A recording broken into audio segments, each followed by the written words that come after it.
And we can actually go on to Blast Miami. Now, we should probably start with the fantasy draft that we did. I don't know if I can get that up as quickly as possible, but we can start at that point and then we'll work our way backwards into the tournament because there's a couple of bits and pieces that went on in that tournament where it was overlapping while I was doing a Pro League broadcast. I didn't get a chance to watch all the matches. I did my absolute best to watch as many as I could.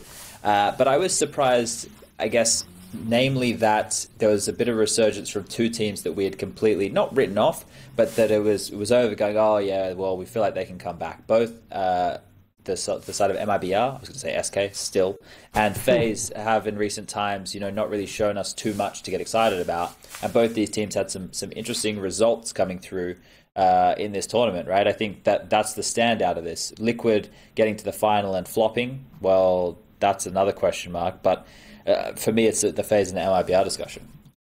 Yeah, 100%. I mean, touching on FaZe firstly, just because they won the tournament, so let's focus on them first.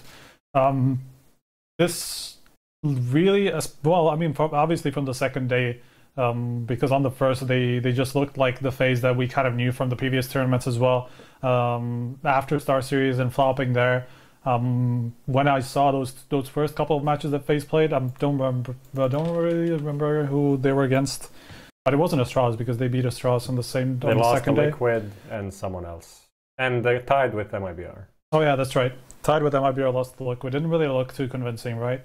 So after that, I thought they're 100% out. There's no way they will come back. Then they beat Cloud9, same kind of ballpark. We expected Cloud9 to be last, basically. Then they beat Navi, and that was the interesting one to me because I didn't think they were going to win against Navi on Overpass of all maps, but they did.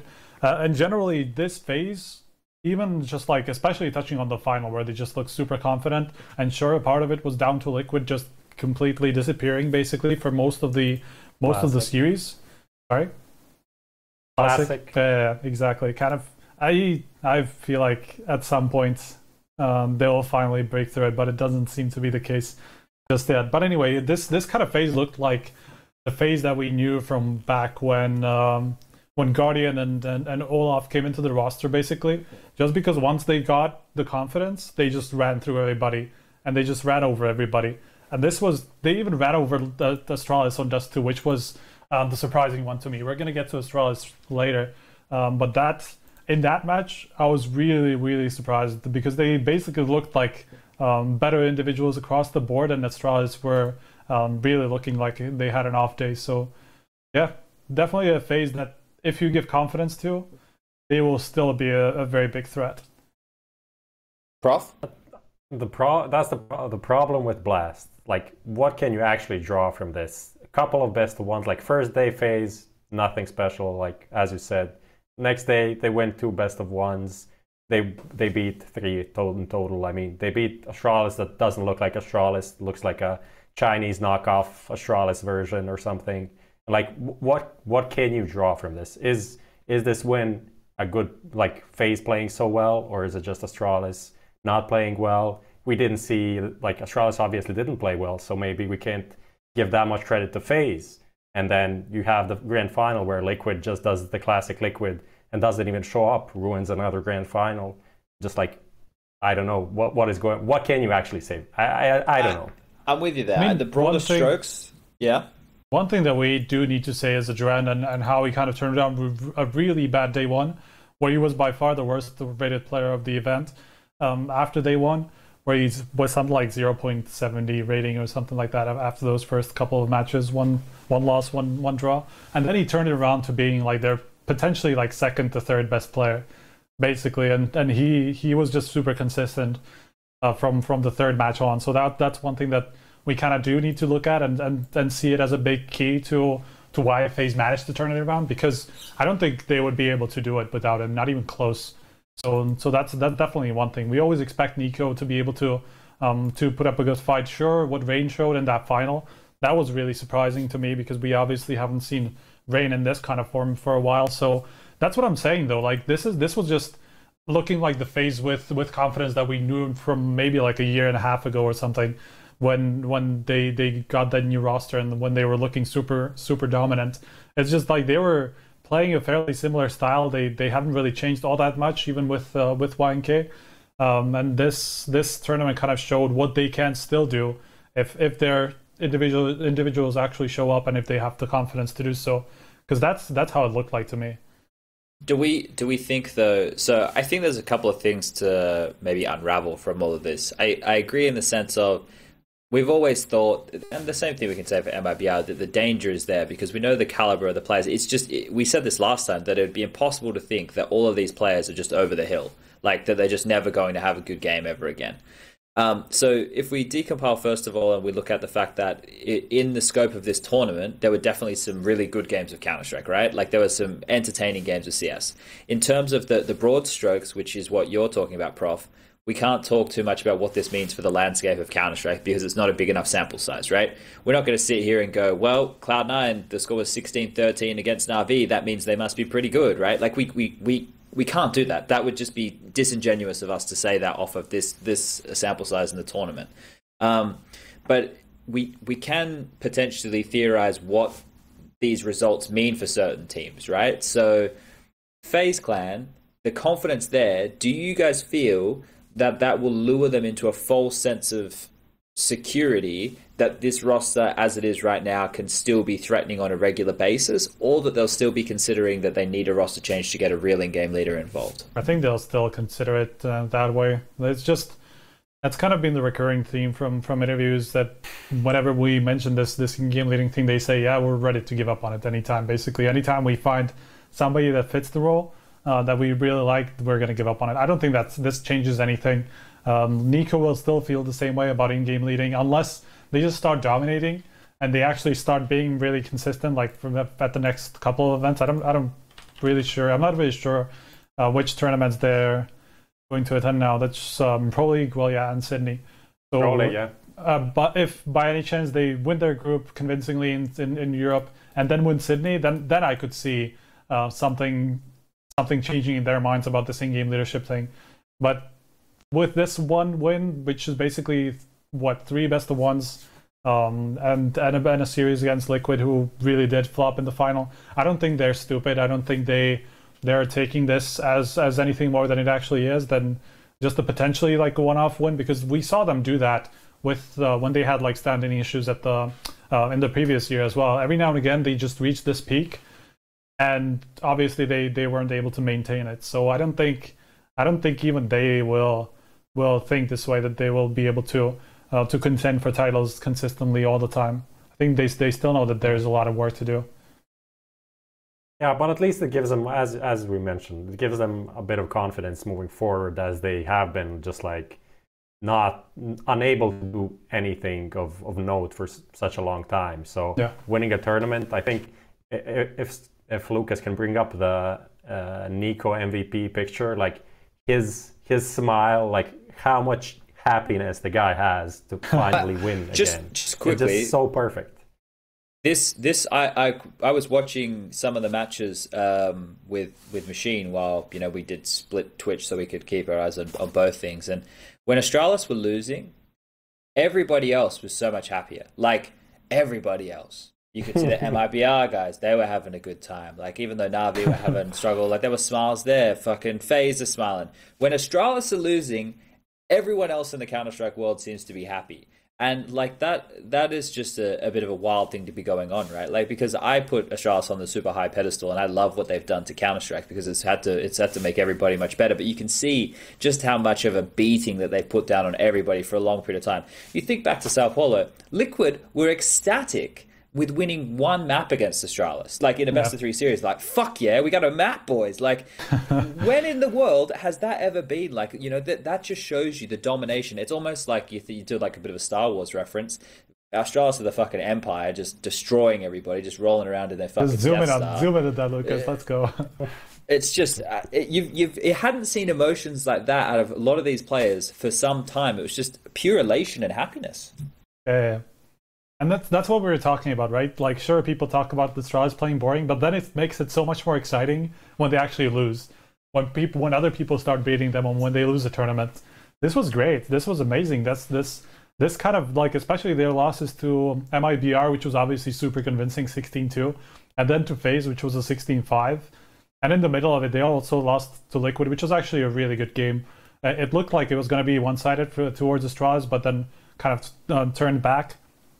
But yeah, this was super exciting because we haven't really seen Astralis lose 2 maps this way in fucking forever. I don't even remember if they ever did.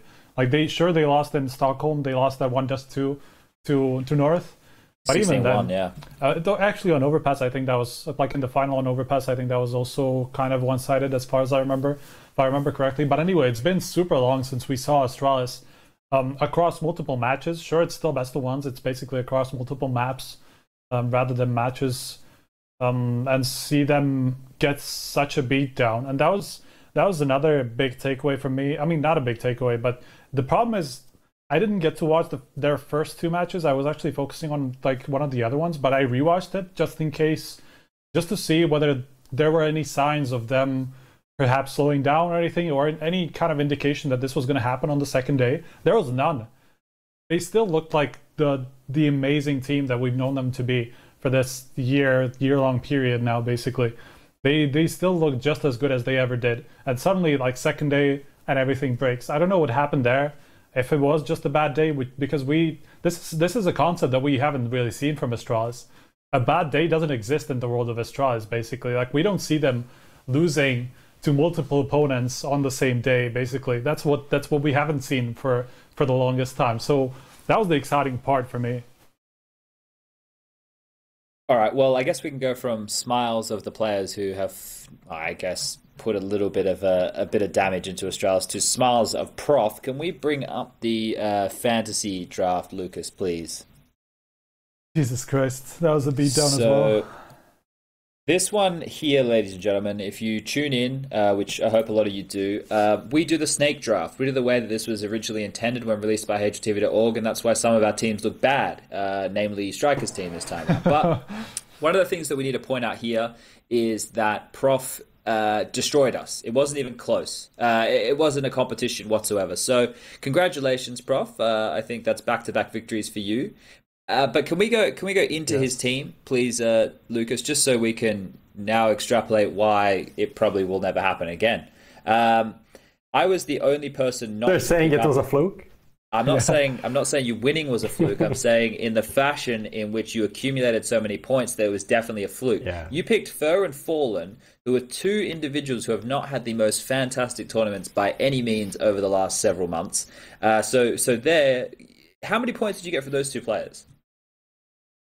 Like 300 in total. Well, there you go. That's just fucking bullshit, right? Like, that's not happening every day of the week. So you think about that in itself. Ice is not going minus 30. This is literally ends at the major. The best player device minus 30 points.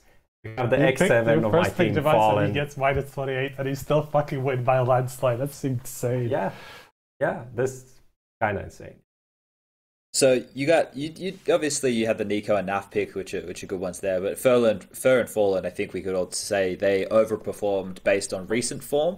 Yeah. But it was pretty clear. I think let's go down through the teams if we can, Lucas. I think I came second, not by. I think it was very close between me and Banks coming in third. So Electronic. Whatever. Rush is where I've really fucking hemorrhaged a significant amount of points. That one really came back to bite me right there. So that was a little bit frustrating. But all the other picks were pretty solid, right? Stewie and Twist, they're always good for a solid performance. And Cold Zero finally had a better tournament after a little while. And then what do we have? We have Banks next. And then we'll go to Lucas, and then Striker was last, I believe, right? Banks got simple on his worst tournament, like in forever. I don't know, that's the thing, that this was such a weird off tournament in so many ways. Yeah, like you picked the two best players of the event, basically, like by far. Yep.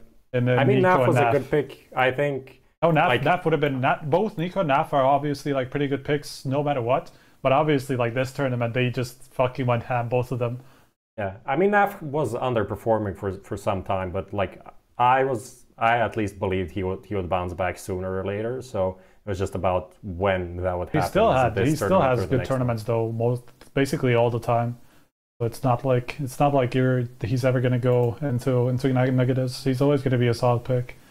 Lucas, who did you have again? I think you got Dupree, right? Because Striker was unable to do so with a little bit of a clerical error there. So this is our producers team. Now, my eyes are getting bad. How many points did you get for Magisk and Dupree? Okay, 80, so Dupree, you're total. kind of lucky. You're lucky, Striker, that you actually didn't get Dupree in that regard. And then Lucas's team, Nitro actually had some pretty decent performances. Like there was I some would have maps been where he close to did minus if I got Dupree instead of automatic. Actually, I think I would have been in the negative total if I went for Dupree instead of automatic. And then who did Striker have? Let's see who Striker had. Well, at the I end had of things. Zipex, who also didn't have like the greatest tournament. He was okay. Minus 25. He was okay. Yeah, he was it's a pretty okay, but rough one obviously here. not great for first pick. Automatic was the one that I figured was going to be at least like giving me some positives, because he's just been looking like a class above his teammates. Basically, he's always been delivering. Guardian, I wasn't too sure about. Sure, it still gave me 100 points. Flamey, I'm not going to pick him again. If I picked him twice in a row, I kind of like got stuck with him. I didn't have too many other options. He still gave me 21 points. I think mostly because of bonuses. I don't remember right now. But something like that. And Vice, obviously, minus 100. That's the one that bit me pretty hard. Vice didn't really do anything. Like in my eyes, from what Vice I watched had the one Cloud9 good games, match, basically. he Vice had the one good last match when they were against, was Cloud9 Navi. Both teams already eliminated. Like no one cares about the game. Well, that's the only game he does well. Like I can't even count that as a good game, honestly. Oh, he had a good game against Liquid too. The second one. That was the one I watched pretty closely. So the next one of these that we'll be doing won't be until, I assume, Sydney, probably. Sydney is confirmed, and there is DreamHack Rio, but I don't know. We didn't get the confirmation that it's gonna happen, so I'm presuming it won't. But who knows? Yeah. So we'll aim to do it for Sydney, which next week there is a break for Pro League on the Monday, and then there's not a lot going on that Friday. Yeah.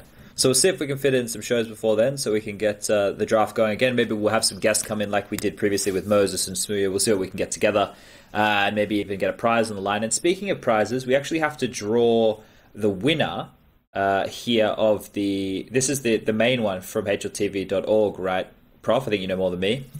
Yeah, it's the public league, like the money draft league, where anyone can join and pick their own players. The thing is that we people picked almost actually the same team, some different roles, and ended up with the same number of points. And the only tiebreaker we have is just to randomize between the two users about who is going to win, like a knife skin. I don't know which, but it says in the article it's some flip knife or something. I don't know. So all in all, these two guys, Alex Meister and Alfredo, picked. They got Naf, Nico, Simple, and Olaf and Phelps, and ended up with 889 points. Kind of insane. And so just to decide who's going to get the knife, we'll do when our producer is ready. We'll do like a short random thing and see who wins.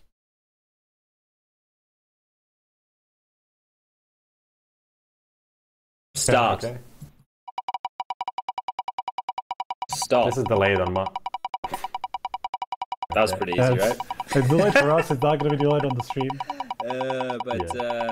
Good job. Good job, Chad. It stops any second now. It's taking some time.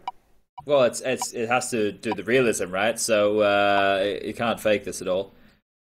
Wonderful. Oh dear. Oh dear. All right. Well, Alfredo 21. I'm sure the correct people will contact you and give you your skin. I'm not sure how that's going to go down. I'm not really an adjudicating body on this. Through the HLTV inbox message thing, just check it, and that's it. I only learned there was an inbox about a week ago, so I've had my account on HLTV.org for a very long time. I can't remember the last time I looked in there or I ever used it, but it's a bit of a cesspool. Anyway, users on HLTV.org. Yeah, I think that's. He's Bulgarian, by the way. Just to wrap here on what we were talking about. So we spoke about FaZe and then winning the tournament. We touched on Astralis and that we're not going to take anything away from them. We actually talk about when we go into a Blast tournament saying this is the perfect storm for teams to beat Astralis based on the best of one nature. Obviously, we had Liquid flop in the final, which we touched on as well. I think that's another one which is a bit of a, you know, not an anomaly, but in the sense of we still consider Liquid to be a fucking sick team, right? We don't lose anything from them there. Who else do we have there at this one? We had the Na'Vi one. MIBR we still haven't really touched on too much, I think. Sure, let's go MIBR. Well, it's just, I mean, in terms of context, like looking back at their last events, what was this? What was the record that they had? Something like 1-9 or whatever in their last 10 matches. So that gives you the context of how they went into the tournament. And obviously they ended up taking down Astralis 16 to fucking 2 somehow, with coldzera being a fucking god. That was a big surprise. Yeah, I didn't see MIBR beating anybody. Well, not anybody, but yeah. I mean, it was also for like playing. They had that aggressive seat side and overpass, no fucks given, doing whatever they want. And I think it kind of is something that Sponge said on the last episode. They can just throw caution to the wind and do whatever, because the expectations are so low, and they're playing against a team that is so good that they can do whatever, and just like things can happen. Best of one, that's it. And they found some form. Overall, played pretty decent. So I don't know. We'll see how they do moving forward, but it's not something that we knew that they could play like this. It's not a surprise that they can play to this level. So if they can push it forward, that is what they need to do and what they're built to do. That's the other question, though. Can they? I'm not entirely sure that this was sustainable, especially the way that they beat Astralis. Like, this is not the kind of level that we can see coldzera at all the time, obviously, and even like you say, Fair was okay as well. But yeah, just generally, and especially like this was an obvious underperformance from Astralis, so that's another thing that we have to take into consideration when talking about this. But sure, this is like the same kind of FaZe type situation that MIBR are actually getting some confirmation that this is a team that can work in certain circumstances. It's just they have to get to some sort of a consistent level where they can take these teams down more on a more day-to-day basis, because they haven't done so thus far. Yeah, I think as well that they have been doing the world tour. Now, we spoke about this last time. Yeah. That is obviously their choice to do that, but they found themselves in a position where I'm sure they wish that they didn't do this. And it's good to see that the individuals can still frag to a high level, because that just proves the point as well that we were having, where it was like, well, we know that these players are still good players. I think as they have a chance to sit down and do a bit of practice and really iron things out, they could be still a definite threat. They're maintaining a level right now. They're still, like, if you put them toe-to-toe against, a Renegades or an Ents or something like that, there's no way that, like, I'm favoring Renegades and Ents because they're playing a more well-rounded style of CS, but I'm still saying that they have a chance. You know, they haven't fallen completely off the radar at all yet. They're still dangerous. It's just then, the same as FaZe, they're not consistently living up to that top level. The only other team here, I guess, that is worthy of us having a chat about would be this Cloud9 thing. When does this nightmare stop, do we think? I don't know, man. The problem is, like, they actually get, like, every now and again, basically with every single move that they made, they got some sort of a result that was, like, maybe not great, but at least it was promising. Right now that they got, I just want to go back to their matches because I'm forgetting. They should have tied against Liquid. But yeah, they should have tied against Liquid. That was a mess as well. That 5v3 at that 30th round, I was pulling my hair. I was just like shouting across the house. Basically, it was a bad one. But just generally, like, they obviously got Na'Vi and Liquid to close results, which is something that we even Astralis, that was a pretty okay game. So that's the problem that I have with Cloud9 in general. Basically, like, they keep being led into this false sense of promise where they get some results that actually look like they could be a decent team, but the problem is it never leads anywhere. So that's what I kind of expect to continue here. The problem is when do they actually understand that this is what's happening? Well, I was just about to lead into that. They're in Group C of Pro League, which is actually the topic that we wanted to move on to next. So we can kind of segue over there easily. So with them in Group C, we'll just touch on this, close out Miami, and then we'll start the Pro League chat. If they don't get through there, where they have to play the likes of Envy, MIBR, and Luminosity. So for those who don't understand how Pro League works at the moment, it's 4 groups of 4 offline, everything played on land for the Americas and the European regions. And if you come dead last in your group, you have no opportunity to make it to those finals. Now, it's actually more cutthroat in NA. It's only the top 6, whereas it's the top 8 in EU who make it. So if they lose all of those matches, or for whatever way it works out with tiebreakers, etc., they could come last in that group, and then they're not going to have an opportunity to play in the finals. And that they're losing to the caliber of opponents I've just spoken about. MIBR is the only one that you should say that they like should be losing to, whereas Envious and Luminosity are still. They're names that, sure, they can be dangerous any given Sunday, but only within the realms of their pond at the moment, I would say. So I think that maybe that's a marker for them going forward. But if they keep adding and changing players and go, oh, well, we have more time, or we think we have more time, then maybe that's where it starts to become a problem. Maybe the major, when they try and qualify, who knows? I think Vice, they announced this Vice edition as a trial, right? So that's also an indication of how they're thinking about this change, that it could potentially not work out. And obviously, so far, he hasn't really delivered too much, right? Prof was talking about it. He basically had 2 okay games. Like, the one against Liquid, I thought he was actually doing really well. But yeah, the other 3 were just complete bombs from the other teams, and Vice didn't really turn up in any of them. So that's, he's obviously going to be the first one that they look to if they want to make more changes. And it make sense from what we were talking about the addition, even from the start, that it didn't really make too much sense for Cloud9 to pick up. But the problem is, do they even have like other options? That's always what we kind of consider in NA. The thing is, like, if they want to stick to this roster, it's bad, because this roster doesn't look like it. Like, this roster theoretically can't be a top 5 team. So that's not something they want to be, a top 5 team, in theory at least, or at least contest for that. It's not even a top 10 team in theory, basically. Yeah, I'm just like, let's go down to the point. And at the same time, if they change the roster, that's not good again, because they're changing the roster every 45 days on average for the past year. So whatever they do, it's not good. So they obviously will need to, like, Cloud9 fans, just like strap in for another 3 to 6 rough months before you can expect anything from the team. I think that's a fair sentiment. I definitely think that's a fair sentiment, because if they don't qualify for the major, because for those of you who don't know, that they've forfeited their spot, if they don't qualify, then I guess that's when there will be a lot of changes within the North American scene anyway, right? We have a pretty good hope for NRG getting back there. Liquid are already there.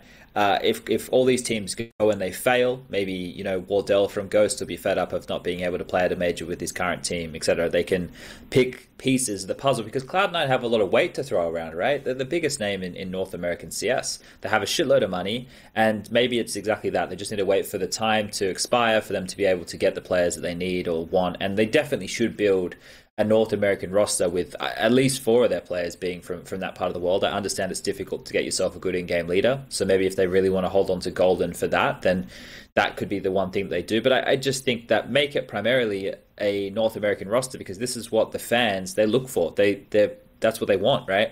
It's like if Renegades tomorrow became a fucking American team completely, well, they just completely lose the fan base of Australia, which I'm aware is tiny, but the point still stands that Renegades are like Australia's team. Well, Cloud9 used to be America's team for the longest time, and with all these changes, it's difficult to still put them in that same position.